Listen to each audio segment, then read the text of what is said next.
una infancia tranquila. Mucho barrio, mucho colegio, mucho club. Sí, barrio hasta los 6 años, digamos, jugar en la vereda. Y mucha felicidad los primeros años. Y un impacto muy fuerte entrar en el colegio primario. Estamos hablando del año 75, digamos, un país convulsionado, qué sé yo. Y después entré en la secundaria. Cuando entré a segundo año ya se había terminado el proceso, y ahí empezó la primavera, digamos, a partir de mis 15, 16 años, coincide que empieza un momento más luminoso de mi vida. Y empezás a surgir, o empezás a salir más, a hacer más vida. Sí, empiezo a disfrutar más de la vida, decido a los 15 años dedicarme bueno, tenía como un sueño muy remoto ser director de cine, pero fue una decisión que tomé a los 15 años. Eso te iba a preguntar, ¿surge porque ya venís de familia de cine o porque te sale, lo ves en el colegio o ves que un amigo... ¿Cómo surge? No, mi mamá es actriz, mi papá era arquitecto, pero todo su entorno de amigos eran actores, directores de teatro, y bueno, me crié digamos, en mi casa se hacían presentaciones de libros y estaba muy presente el arte. Pienso que mi papá eligió la arquitectura porque fue lo más cercano dentro de su contexto familiar que podía hacer, siendo una familia que, digamos, que tenía un mandato donde el hijo tenía que ser profesional.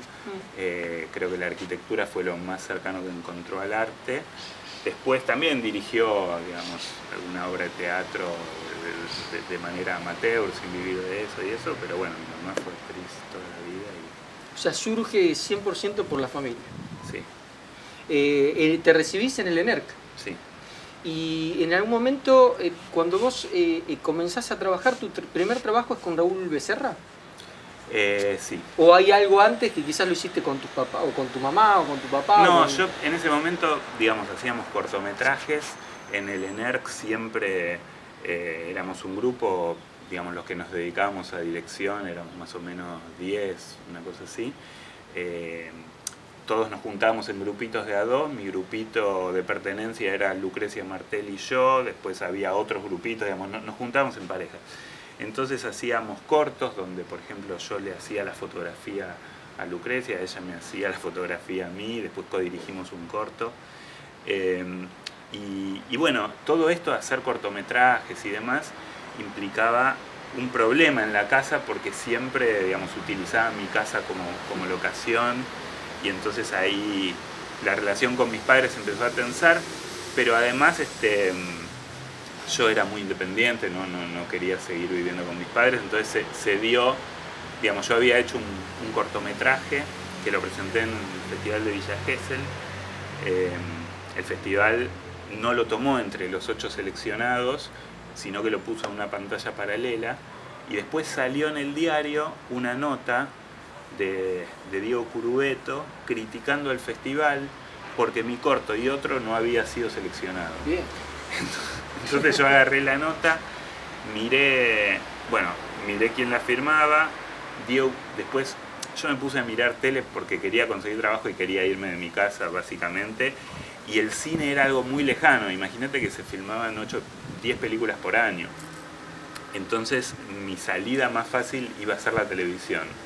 Entonces me puse a mirar la televisión, empecé a ver dónde me podía enganchar, vi que Diego Curubeto aparecía en un rol, su nombre estaba pequeñísimo detrás de un rol de un programa que se daba a la noche, que en ese momento conducía a Vicentico. Entonces fui a Canal 7, me colé y pregunté por Diego Curubeto para pedirle trabajo. Entonces ahí me recibió Pucho Mentasti, me dijo: Diego Curubeto ya no trabaja más, pero tráeme tus cortos. Entonces le llevé mis cortos y él me incluyó en el grupo de ese programa, que no me acuerdo cómo se llamaba, Cuidado con el perro. Porque se llamó Cuidado con el perro, no, Rebelde sin pausa. Rebelde sin pausa, se llamaba antes de llamarse Cuidado con el perro. Es el mismo programa que después se transformó en Cuidado con el perro. Y bueno, ahí empecé a trabajar con Pucho Mentasti en una sección de Canal 7 que era hacer los spots de la noche. Digamos, mi turno era a la noche, entraba a las 12 de la noche, salía a las 5 de la mañana, y lo que hacía era en la tanda publicitaria, y también empecé a trabajar en este programa que conducía Vicentico, que en realidad 2 semanas lo condujo, después cambiaron el conductor, entró Pepinato, entró Raúl Becerra. Ah, mirá vos, ahí es donde entra, uno tiene la idea de que lo primero es con Raúl. Claro, no, el que me llamó a mí, digamos, yo accedí a Pucho Mentasti de esta manera que te cuento, digamos, como nadie, alguien que se coló en el canal y le dijo esto.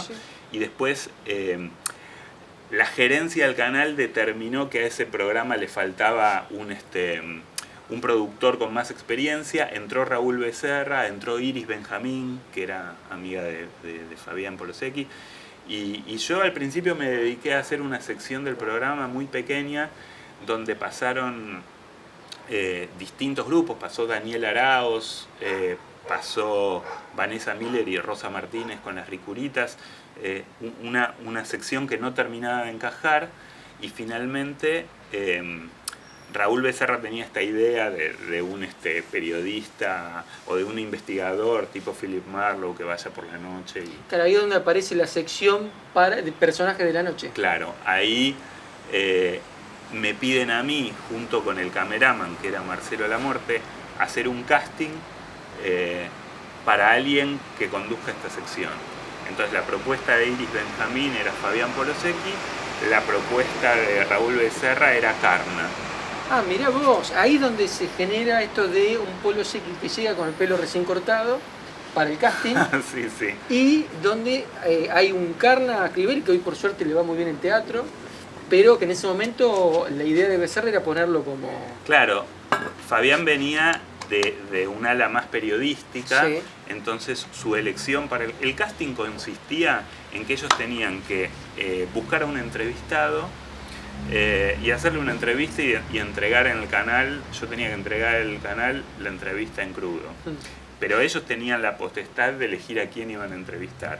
Entonces Carna eligió entrevistar a un paparazzi de famosos que trabajaba en Costanera, y Polo decidió entrevistar a un portero de un prostíbulo que quedaba en la 9 de julio.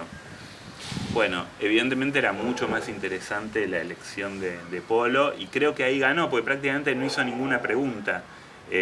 Lo dejó hablar, o por ahí hizo una pregunta, lo dejó hablar, y era, digamos, todo lo que dijo este señor. O sea que el secreto estuvo en la elección del entrevistado, en saber hablar, en saber escuchar, quiero decir. Y eso, así fue que empezó a trabajar Fabián. Lo del pelo corto lo decís porque, claro, hasta el día anterior tenía el pelo largo y yo lo conocí en ese casting con el pelo corto. Con pelo corto. O sea que directamente se queda con ese lugar que de alguna manera es el que, o sea, le abrís la puerta a lo que de alguna manera le están abriendo la puerta a lo que sería su trabajo profesional en televisión. Claro, porque él trabajaba, bueno... Venía de Fierro, de Página 12, de medios gráficos. De Radiolandia. De Radiolandia, sí. Claro, Teleclick creo que en algún punto. Pero este es su comienzo de cero.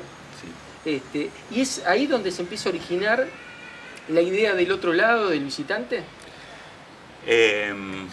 No, digamos, ahí lo que hacíamos era entregar, digamos, el programa original, donde estaban esas secciones, fue cambiando de formato. Sí. Cuando el programa duraba 1 hora, lo que yo entregaba eran piezas de 7 minutos. Después se redujo a media hora y yo entregaba piezas de 3 o 4 minutos. Entonces no, digamos, yo no sé si por afuera Polo, seguramente, después me enteré que habían hecho un piloto de televisión, que ya él tenía la idea de hacer algo en televisión con amigos, pero en ese momento digamos, fue eso, nosotros fuimos desarrollando el lenguaje de esta sección a partir de la idea. Va a ser un entrevistador que tenga una voz en off, que va a ser una especie de investigador, que va a estar por los bares pensando. Después, al año siguiente, a Polo lo convocan de la gerencia de Canal 7 para tener un programa de 1 hora. Y hacer algo más completo con todo, incluso porque sobraría en esos segmentos, en esos primeros segmentos antes de esta convocatoria de la dirección, calculo que sobraría mucho material.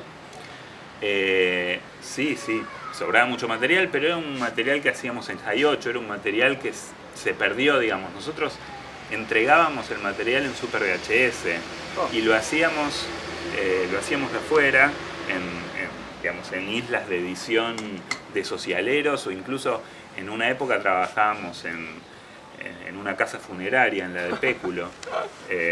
Así que estábamos ahí al lado de los cajones editando todo. En Super VHS. Entonces, eso era muy artesanal. Y cuando se genera el otro lado y el visitante, el otro lado, digamos, la gran habilidad fue poder negociar con el canal el hecho de seguir trabajando, entregar la lata cerrada, no estar ahí dentro del canal. Pero bueno, yo en los primeros 3 o 4 meses del otro lado no trabajé, porque éramos muy jóvenes. Yo tenía 22, 23 años y Polo debía tener 27 más o menos. Sí. Y la verdad es que ese año fue mi primer año en la profesión. Entonces yo no podía establecerme como empresa. Él llamó a sus amigos, que en esa época tenían 27, 28, que tenían más recorrido me refiero a 3, 4 años más.